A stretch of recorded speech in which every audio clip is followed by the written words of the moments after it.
Hi, everybody. Welcome to the primer before my thesis defense, or as I'm calling it, the introduction to thesis defense for non-scientific audiences. So I often hear people say that you can tell me about your research, but I won't understand any of it. And I just don't believe that at all, because a lot of the concepts are really simple, but it's actually the terms that make it a lot more difficult, or just the fact that there's so many of them. So what I'm going to try to do today is just take a bunch of the basics and make them a little more easy to understand if you don't have that same scientific background. And hopefully it'll be something that everybody can follow. I'm not going to teach everything, obviously, but this will be a great introduction for the things that I'm going to talk about in my thesis defense. So hopefully I don't totally lose anybody. All right, and I'm going to try to do that, but there's a disclaimer, which is that I'm going to be doing a lot of oversimplification in this, to the point where I may even be technically saying things that are incorrect.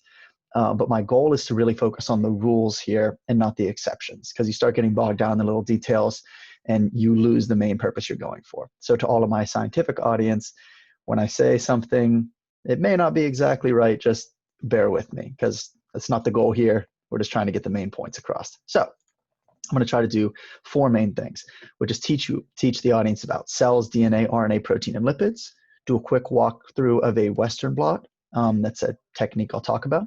Cover a few terms that you may not know that will help, and then a quick summary, and this whole thing will be over super fast, I promise. So we're going to start out. This is my version of a cell. I decided to build it like a house. And there's a lot of different things going on in the house, but we can simplify it to the ones that I'll be focusing on. So the house itself is the cell. You can see there's a big library with a giant book inside of it. The library is just the nucleus. The giant book is DNA, and I talk about that a little bit more later.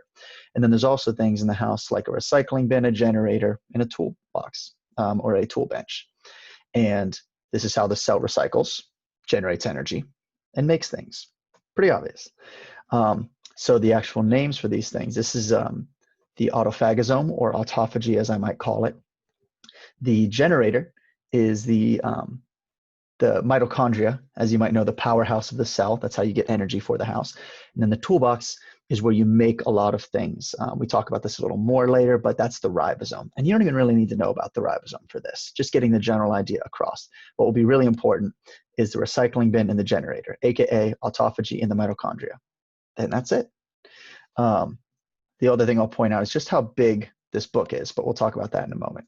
So first things first, I need you to forget everything you know about DNA that you learned on CSI, and forget everything you know about protein you learned from Arnold Schwarzenegger and all the other gym rats that you know, because we need to start with a blank slate here. So anyway, for DNA, what is DNA? It's just a giant instruction book. That's all. It's too big to move, so it's stuck in the library, aka the nucleus, and it has instructions to do everything that a human needs.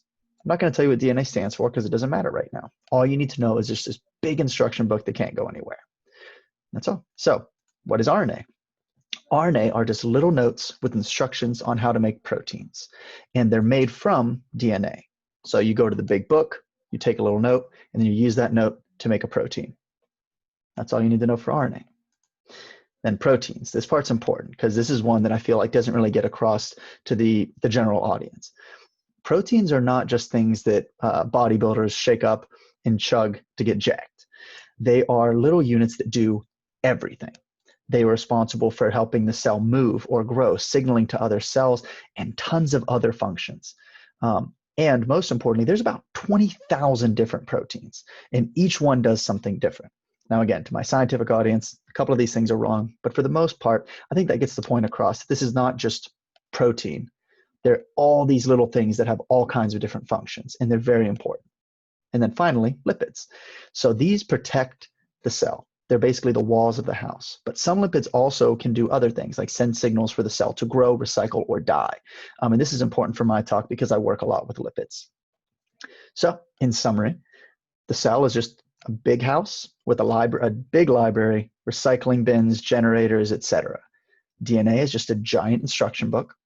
RNA are just little notes that tell you how to make proteins, and proteins do everything.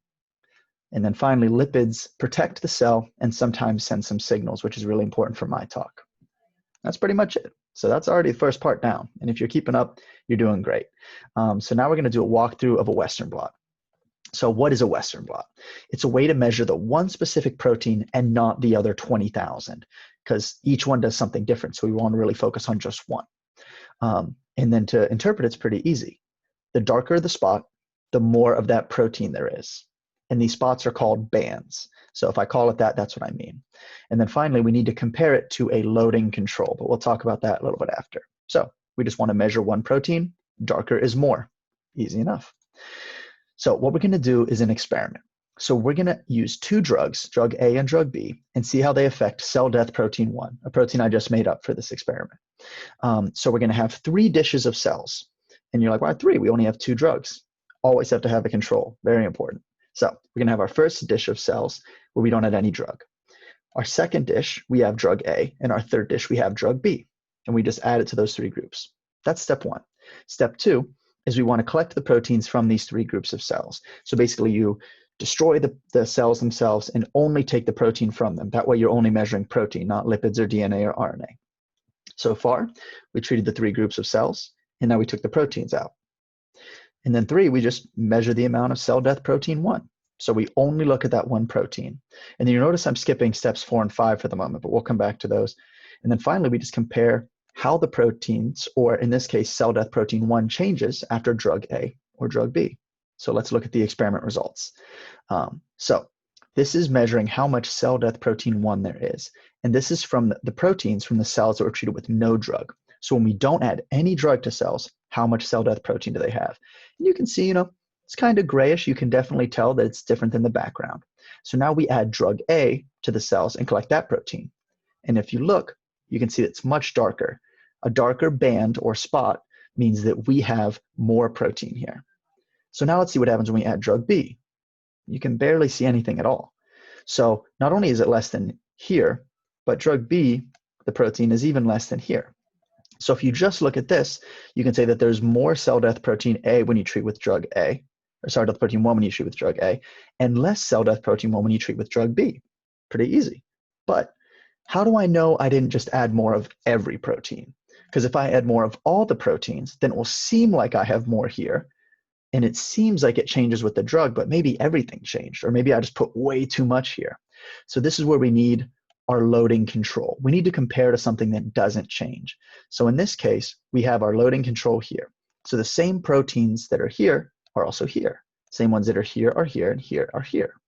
So although cell death protein 1 is changing between the different drugs, you can see our loading control is not changing. So this protein doesn't change, and this protein does. That means that we can officially conclude that drug A increases cell death protein 1, and drug B decreases cell death protein 1 compared to the control, but the loading controls don't change. And that's a Western blot. So overall, looks like my face is going to cover this a little bit. I'll move. So it's the same steps before. We have our 3 groups of cells that we treat with either no drug, drug A, or drug B. We collect the protein from those 2 groups. We measure the amount of cell death protein 1. Then we measure the amount of the loading control. We compare cell death protein 1 to the loading control to make sure we have the same amounts. And then finally, we just compare how the proteins change after drug A or drug B. If cell death protein 1 changes and the loading control doesn't, then we can really believe that we're having a meaningful change with that protein. So now you know how to do a Western blot. And finally, I'm just going to cover a few terms that you may not know that are important for my talk specifically. They may not be important for everybody's, but they should help you here. So an assay just means a test. If we're saying we're doing a cell viability assay, we're just doing a test that measures cell viability, or if the cells are alive. It's just a way to measure something. Carcinoma is just cancer. It's a special type of cancer, but it really doesn't matter too much for what I'll be talking about. So when I say head and neck squamous cell carcinoma, just means head and neck, which is this area, which I talk about in the talk. Squamous is just the type of cells that it comes from, and the carcinoma is just the type of cancer that it is. So basically it just means head and neck cancer. Sphingolipid, that's a fun one to say. It's just a certain group of lipids. They have a slightly different structure than some other lipids, but it really won't matter for the talk that I'm giving. Just know it's a type of lipid. Ceramide, this one's important. So this is a special sphingolipid that will kill cells and induce autophagy and all kinds of other things. So basically, it's a lipid that has a whole bunch of signaling effects, but the main one to keep track of is that ceramide kills cancer cells. Easy enough. And then finally is autophagy. This is a cell's way of recycling, and it's actually Greek for self-devouring, or to eat oneself. So basically, the cell has things that it doesn't want. It will chew them up, and it will turn them into something that it does want or does need, just like how we recycle. So basically made it through everything. The very quick summary is just that these ideas themselves are pretty simple, but the scientific terms can make things more difficult. And if you're trying to keep track of tons and tons of different things, it does get a little harder. Feel free to ask questions at the end of the defense. Really, this talk is for everybody. So there's no such thing as dumb questions, at least not in this talk. And I promise I won't make you feel dumb for asking them. But if you're nervous or you don't feel comfortable, you can feel free to just email me at jshaw@virginia.edu, and I'll be happy to explain things to the best of my ability later. And hopefully it'll be a fun time. So with all of that, I cannot wait to see you on October 2nd. Hopefully you're able to tune in and enjoy the talk. I really am going to be trying to make this accessible to everybody, especially now that you have all of this great background. And if you need the link to the defense, it's tinyurl.com/jshawdefense. And so Neil deGrasse Tyson and Bill Nye and myself are going to say thank you for tuning in and watching. And I look forward to seeing you on the 2nd. All right, goodbye.